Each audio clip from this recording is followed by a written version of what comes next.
Selamat datang kembali teman-teman. Pada kesempatan ini kita akan membahas salah satu topik yang menurut saya cukup menarik untuk kita perbincangkan, yaitu tentang pertanyaannya dasarnya adalah begini: apakah ada adat Batak yang mungkin sudah tidak relevan lagi saat ini? Pertanyaan sekali lagi adalah, apakah ada adat Batak yang mungkin saat ini sudah tidak relevan lagi atau sudah tidak pantas lagi, kira-kira begitu. Kalau kita mengerti filosofi dari sebuah perkembangan, maka di dalam sebuah perkembangan pasti ada perubahan atau pertambahan. Maka kita sudah pasti harus menjawab bahwasanya ya, ada beberapa ritus adat di Batak yang saat ini sudah tidak relevan lagi. Katakanlah kalau bukan tidak relevan, tapi paling tidak adalah sudah mengalami pengurangan makna, pendangkalan makna, pemerosotan makna. Ada nilai peyorasi di dalamnya, kira-kira begitu. Ya, jika pun tetap harus dilakukan, itu hanya sebatas formalitas, bahwasanya kita harus menghargai apa yang sudah ada dulu. Seperti nasihat para leluhur kepada kita, kita harus melanjutkan apa yang sudah ada. Oputa si jolo-jolo tubuh martukoton siala gudi napinukani naparjolo dipaihut-ihut dipadimut-timut naparpudi. Artinya apa yang sudah ada harus kita perbaiki, harus kita ikuti, kira-kira begitu filosofinya. Jadi langsung aja to the point. Apa kira-kira adat Batak, ritus adat Batak yang sudah tidak relevan lagi? Kali ini kita mengambil tentang adat Batak pernikahan. Sebagaimana diketahui teman-teman, orang Batak itu menganggap bahwasanya pernikahan itu sangat sakral, sehingga ada sangat banyak ritus untuk pernikahan. Ada banyak sekali ritus untuk pernikahan. Kalau nggak saya salah ada 14 itu. Nah, beberapa di antara ritus itu kemudian sudah tidak relevan lagi. Katakan saja yang pertama misalkan adalah tentang Paula Une. Paula Une, pada filosofi awalnya Paula Une ini adalah, kita mulai dari analisis kata. Paula Une ada dua kata. Yang pertama Paula, Paula artinya kembalikan. Une artinya setidaknya dua pengertian. Dilihat dari jenis katanya, une ternyata dia bisa sebagai kata sifat. Sebagai kata sifat yang pertama artinya adalah une baik. Jadi dalam hal ini Paula Une adalah mengembalikan dengan baik, mengembalikan hal-hal yang baik. Itu artinya. Tetapi ternyata selain kata sifat, une itu juga adalah artinya jimat. Une itu juga artinya jimat sebagai kata benda. Artinya kalau Paula Une artinya mengembalikan jimat, kira-kira begitu. Kenapa jimat? Itu yang menjadi pertanyaan kita. Karena ternyata bagi orang Batak kesucian itu penting. Bagi orang Batak kesucian itu sangat penting. Kemurnian sangat penting. Jadi wanita sebagai soripada yang akan sebagai soripada dan Parsoduk Bolo diharapkan adalah seseorang yang suci nantinya, yang murni didapatkan, kira-kira begitu. Arti kemurnian ini adalah, ya kalau bahasa medis saat ini masih perawan dia. Jadi ternyata katanya dulu harus ada jimat tertentu.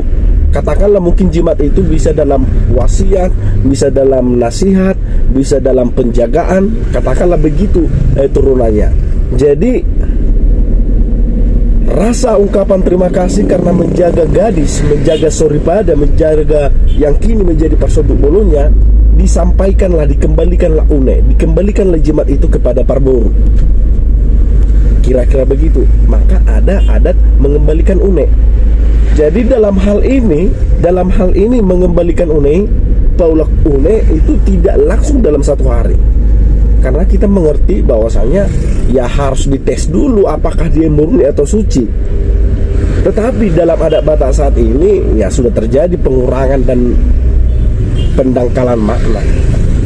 Sudah terjadi pengurangan dan pendangkalan makna, dan kita mengerti bahwasanya saat ini sudah tidak ada lagi mengembalikan jika tidak suci lagi. Mungkin kita berpikiran baik bahwasanya mungkin wanita-wanita masih suci, mungkin. Tetapi kalau kita berbicara melihat statistik, hal itu terbatalkan, hal itu terbantahkan.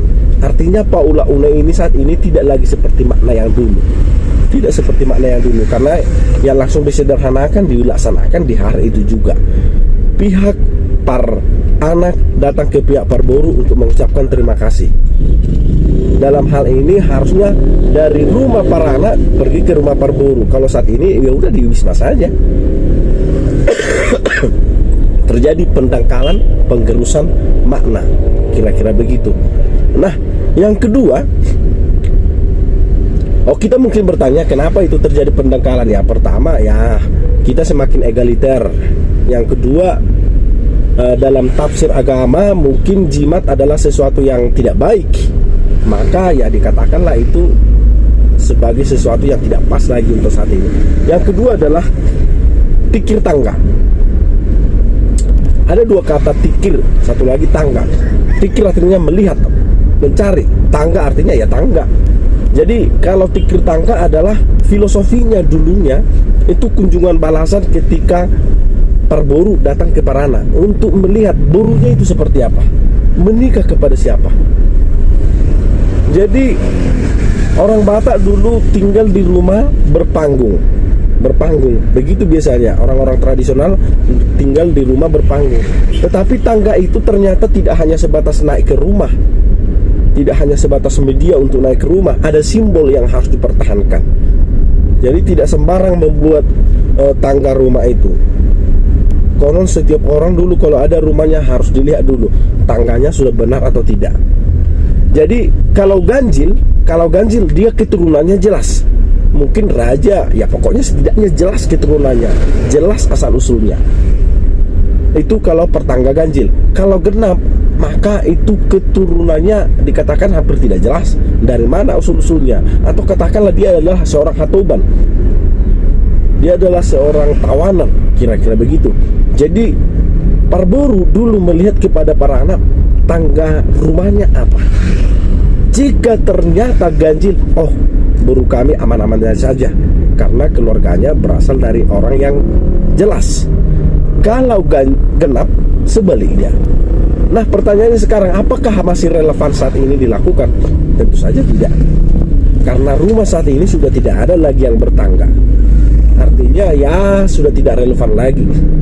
Kalaupun harus direlevankan, ditransformasikan, artinya ya mungkin saat ini adalah apa pekerjaannya, dari mana asal usulnya, kira-kira begitu. Jadi ada dua hal yang dulu kita bahas, yang hari ini kita bahas, bahwasanya ada dua pendangkalan, penggerusan atau katakanlah perubahan makna adat Batak yang sudah mungkin tidak relevan lagi saat ini. Padahal kita tahu harus ada keberlanjutan. Kira-kira begitu teman-teman. Terima kasih.